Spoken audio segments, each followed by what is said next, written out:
दोस्तों 2 सितंबर 2024 सोमवार के दिन करीब 400 वर्षों बाद एक दिव्य और दुर्लभ संयोग बनने जा रहा है, क्योंकि इस दिन साल की सबसे बड़ी अमावस्या सोमवती अमावस्या पड़ने जा रही है।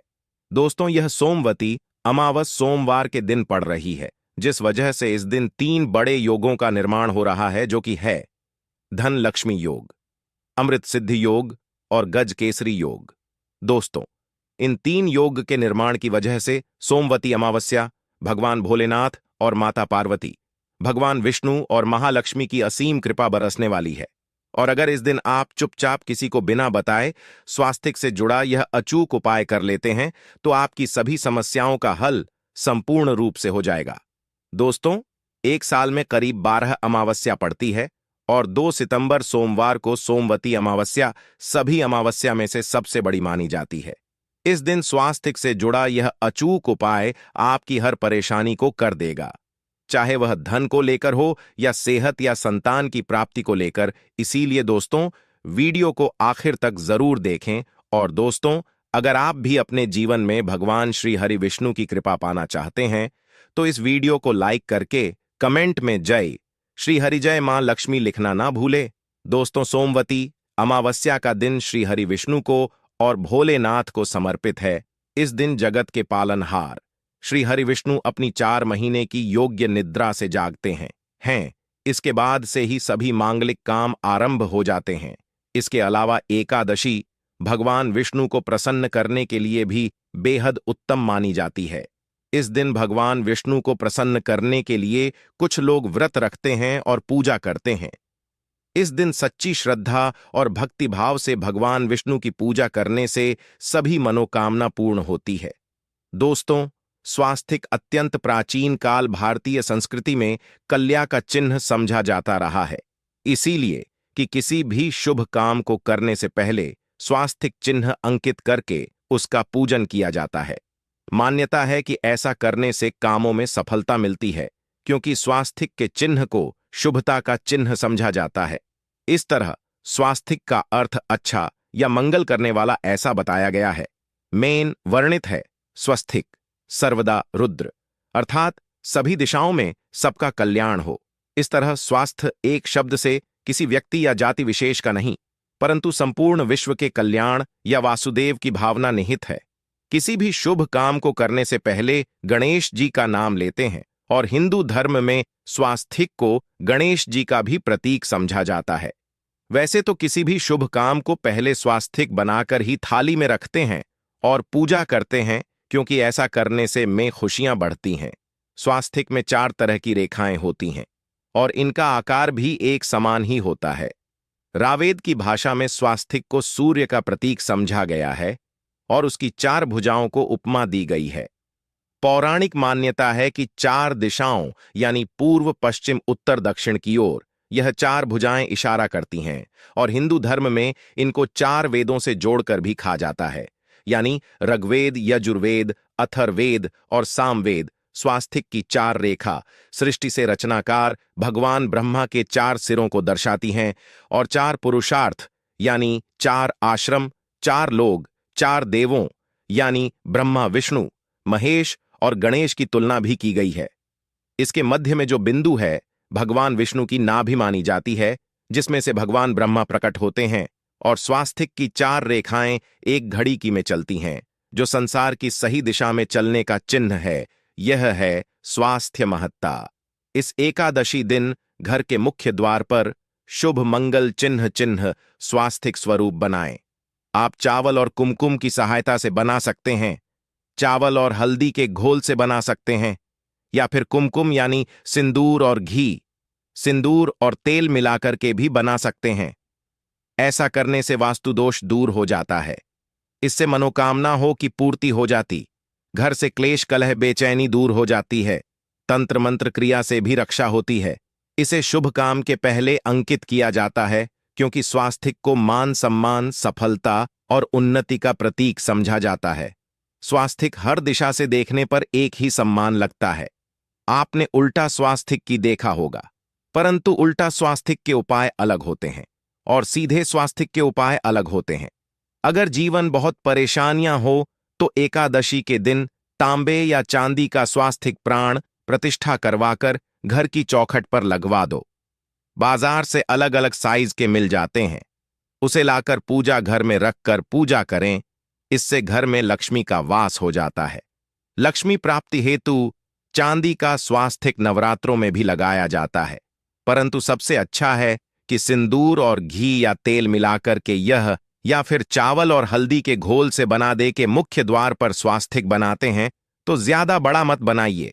9 अंगुल से बड़ा बिल्कुल नहीं होना चाहिए। 3-4 अंगुल का बना यह उत्तम होगा। अगर आपके घर के सामने पेड़ या खंभा है तो वास्तु दोष उत्पन्न होता। ऐसे में वास्तु दोष के प्रभाव को स्वास्तिक रोकता है। स्वास्तिक का चिन्ह देवता को प्रसन्न करने के लिए खासकर बनाया जाता है। एकादशी तिथि पर आप थाली में या चौकी पर स्वास्तिक बनाकर उस पर मूर्ति करते हैं तो देवता प्रसन्न हो जाते हैं। आप चाहे तो घर के मंदिर में इष्ट देवता के पास स्वास्तिक का चिन्ह रख सकते हैं। तो दोस्तों, स्वास्तिक के कौन कौन से उपाय घर में लाते हैं, धन प्राप्ति कराते हैं, जानते हैं इस वीडियो में। परंतु दोस्तों, उससे पहले आपसे रिक्वेस्ट करते कि वीडियो को लाइक जरूर करिएगा, दोस्तों को शेयर कर दीजिएगा, और अगर अभी तक आपने चैनल को सब्सक्राइब नहीं किया है तो चैनल को सब्सक्राइब करके बेल जरूर दबाइए। दोस्तों, इस एकादशी पर मुख्य द्वार की दहलीज के दोनों तरफ स्वास्तिक का चिन्ह बनाकर उसकी पूजा करें। स्वास्तिक पर चावल की ढेरी बनाएं और एक एक सुपारी रख दें, तो ऐसा करने से अपार धन की प्राप्ति होती है, कामों में सफलता मिलती है। इस एकादशी के दिन नहाने के पानी में तुलसी का पत्ता या बेलपत्र डालकर नहाई। यह स्नान के जल में जब आप बेलपत्र डाल देते हैं तो सभी तीर्थ स्थानों में स्नान करने सम्मान पुण्य फल आपको हासिल हो जाते हैं। आप चाहे तो मैं कुशा घास भी डालकर नहा सकते हैं। एकादशी पर भगवान श्री हरि विष्णु जी के साथ ही मां हौल लक्ष्मी और भगवान शिवा की पूजा करें। इस दिन इनके संयुक्त पूजन से आपके जीवन की सारी परेशानियां समाप्त हो जाती हैं। इस दिन आप अपने घर के पूजा स्थान पर एक में कुमकुम से स्वास्तिक बना लें। स्वास्तिक के ऊपर थोड़े से अक्षत और एक सुपारी रख दें। इसे 21 दिन तक वही रहने दें। बाद में सुपारी को उठाकर की मूर्ति के पास रख दें। 2 दिन तक यह बने रहने से आपके जीवन में कभी धनन की कभी कमी नहीं होती। इस एकादशी पर आप यह उपाय कर लेंगे तो लंबे समय तक यह आपको लाभ देता रहेगा। पितरों की कृपा पाने के लिए भी स्वास्तिक काम आता है। इसके लिए स्वास्तिक का चिन्ह घर के मुख्य द्वार के गोबर से बनाना चाहिए। इससे घर की सुख शांति बनी रहती है, पितरों की कृपा बरसती है। दोस्तों, कहा जाता है कि एकादशी के दिन पीपल की जड़ में अगर 1 लोटे जल में 1 छुटकी काले तिल और थोड़ी सी शक्कर डालकर जल अर्पित करें तो इससे पितृदेव की विशेष कृपा मिलती है और धन लक्ष्मी भी प्रसन्न हो जाती है। धन दौलत, सुख समृद्धि, यश मान सम्मान में वृद्धि होती चली जाती है। अगर आपकी कोई विशेष मनोकामना है, उस मनोकामना की पूर्ति के लिए आप एक विशेष उपाय कर सकते हैं। दोस्तों, कई बार लंबे समय तक हम किसी मनोकामना को लेकर चलते हैं, अनेक प्रयासों बाद भी पूर्ण नहीं हो पाती। ऐसे में एकादशी के दिन आप आसपास के किसी भी मंदिर में जाकर मंदिर की दीवार पर सिंदूर से उल्टा स्वास्तिक बना दें। मनोकामना पूर्ति की प्रार्थना भगवान से करें, जरूर पूर्ण हो जाएगी। और जब आपकी मन्नत पूरी हो जाए तब जाकर वहीं पर सीधा स्वास्तिक बना दें और भगवान को धन्यवाद दें। इस एकादशी पर भगवान श्री हरि की पूजा करेंगे तो उन्हें 2 हल्दी की गांठें जरूर अर्पित की और बाद में हल्दी की गांठ को पीले कपड़े में लपेटकर तिजोरी में रख दें। आपने पहले भी हल्दी की गांठें रखी हो ई है तो उसको ही पूजक वापस रख दे। दोस्तों, एकादशी पर विष्णु जी की पूजा में उन्हें केसर कमल का पुष्प के लिए गेंदे का फूल अर्पित करें। जिस थाल को आप गन्ने से बजाएंगे उस थाल में भी सिंदूर से एक स्वास्तिक का चिन्ह जरूर बना लें। उस स्वास्तिक के दोनों तरफ 2 खड़ी रेखाएं भी बनाएं। फिर उस थाली को हुए प्रभु को जगाए मंगलाचार कीजिए। यह स्वास्तिक का चिन्ह आपके जीवन की सारी परेशानी को दूर करेगा। जीवन में खुशी। इस एकादशी के दिन विशेष मंत्र का जाप जरूर करें। आप मंत्र का जाप कर सकते हैं या फिर विष्णु जी के महामंत्र ओम नमो भगवते वासुदेवाय का, इसमें से किसी भी एक मंत्र का जाप कर सकते हैं। जो भी मंत्र आसान लगे उसका जाप कर ले। इस एकादशी के दिन अपनी मनोकामना की पूर्ति के लिए यह उपाय कर सकते हैं। आप तुलसी में जब जल अर्पित करेंगे तब एक लोटे में जल लेकर कर उसमें छुटकी हल्दी, 2-4 बूंदे दूध, थोड़ी सी मिश्री और एक छुटकी अक्षर डालकर ही अर्पित करें और शाम के समय तुलसी के समक्ष घी का दीपक जलाए। इस दीपक में एक सिक्का रख दें और बाद में इस सिक्के को उठाकर संभाल के रखें। तुलसी को विष्णु प्रिय भी कहते हैं, इसलिए देवता जब जागते हैं तो सबसे पहले प्रार्थना तुलसी की सुनते हैं। वैसे यह सिक्का रोज के दीपक में भी आप डालकर दीपक जला सकते हैं। ऐसा करने से एसएस का सिद्ध हो जाएगा। फिर जब भी महत्वपूर्ण काम से आप घर से बाहर हैं तो इस सिक्के को साथ में रखकर निकले। आपको काम में सिद्ध जरूर हासिल मिलेगी। इस दिन दीपक का उपाय जरूर ही करें।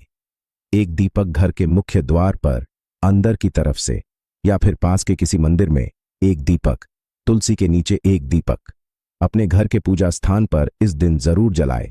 पूजा के बाद आरती जरूर करें। आरती की थाल में कुमकुम से स्वास्तिक बनाकर उस पर फूलों की पंखुड़ी और तो अक्षत रखकर फिर दीपक जलाकर प्रभु की आरती करें, सर्वोत्तम होगा। परंतु याद रखें कि भगवान श्री हरि विष्णु को अक्षत अर्पित नहीं किए जाते, मां लक्ष्मी को अर्पित किए जाते हैं। अगर विष्णु जी को अर्पित करना चाहते हैं तो हल्दी से रंगाकर रर ही पी ले। अक्षत अर्पित करें तो दोस्तों विधि विधान से इस दिन पूजा आराधना करें, स्वास्तिक के उपाय जरूर करें और विष्णु जी के साथ ही शिवाजी और माता लक्ष्मी की असीम कृपा पाको बनाए। दोस्तों, भगवान विष्णु की कृपा के लिए इस एकादशी के दिन स्नान करते समय पानी में एक छुटकी हल्दी डाल लें। इसके बाद स्नान करें और पीले रंग के वस्त्र धारण करके भगवान विष्णु की विधि विधान से साधना करें। इस एकादशी के दिन श्री हारिका सबसे पहले गाय के दूध से और फिर शंख में गंगा जल भरकर स्नान कराए। इसके बाद उन्हें पीले रंग के वस्त्र अर्पित कर मानता कि इस एकादशी के दिन ऐसा करने से भगवान विष्णु का विशेष आशीर्वाद हासिल होता है। इस एकादशी के दिन भगवान विष्णु की पूजा करते समय उन्हें केसर अथवा पीले चंदन या हल्दी का तिलक लगाए। साथ ही साथ भगवान विष्णु के प्रिय पीले रंग के फूल और पीले फल चढ़ाए। मान्यता है कि इस उपाय को करने से भगवान विष्णु शीघ्र ही प्रसन्न होकर भक्तों को मनचाहा आशीर्वाद देते हैं। आपके नजदीक भगवान विष्णु का मरना हो तो आप भगवान विष्णु के अवतार भगवान श्री कृष्ण की मूर्ति की भी पूजा करके इस एकादशी का पुण्य फल हासिल करें। ईश्वर की। दोस्तों, और अभी तक अपने वीडियो लाइक नहीं किया है, कृपया करके वीडियो को लाइक कर दीजिए। दोस्तों, होता क्या है कि एक बात कही गई है कि अगर आपको झाड़ू सपना में दिखती है तो यह बहुत ही ज्यादा शुभ है। लेकिन किस तरीके से बहुत शुभ है या आप जान लीजिए। अगर आप सपना में देख रहे हैं कि आप झाड़ू लगा रहे हैं तो यह अशुभ माना गया है। अब आपको सावधान होने की जरूर है। मान लीजिए आप कोई प्रॉपर्टी खरीदने जा रहे हैं, पैसे का निवेश करने जा रहे हैं शेयर मार्केट में या किसी भी जगह। अब आपको सावधान होना चाहिए। ऐसी जगह पर पैसा मत लगाइए जहां पर 50-50 का चेस है। दोस्तों, इस बात का बहुत ध्यान रखिएगा। दूसरा, अगर आप सपना में यह देखते हैं कि आप मंदिर में झाड़ू लगा रहे हैं तो मान के चलिए अब आपके जो कठिनाई वाले दिन थे वह चले जाएंगे, आपके कष्ट वाले जो दिन थे वह खत्म हो जाएंगे और माता लक्ष्मी जी आपके घर पर वास करने आएंगे। यह बहुत ही ज्यादा शुभ बताया गया है। अब मान लीजिए आप सपना में यह देखते हैं कि आपके घर का व्यक्ति झाड़ू लगा रहा है तो यह उसके लिए बहुत शुभ संकेत है। मान के चलिए कि आपका जन्म वाला व्यक्ति जो आपके सपना में झाड़ू ले रहा है उसका समय अच्छा आने वाला है। तो दोस्तों, ये कुछ ऐसी बातें हैं झाड़ू को लेकर जो आपका जानना जरूरी था। अब आपको हम एक प्रयोग बता देते हैं। अगर आप इस प्रयोग को करते हैं, इस उपाय को करते हैं तो आपके जीवन में धन का आगमन बहुत तेज हो जाएगा। शुक्रवार का दिन माता लक्ष्मी का दिन होता है। इस दिन किया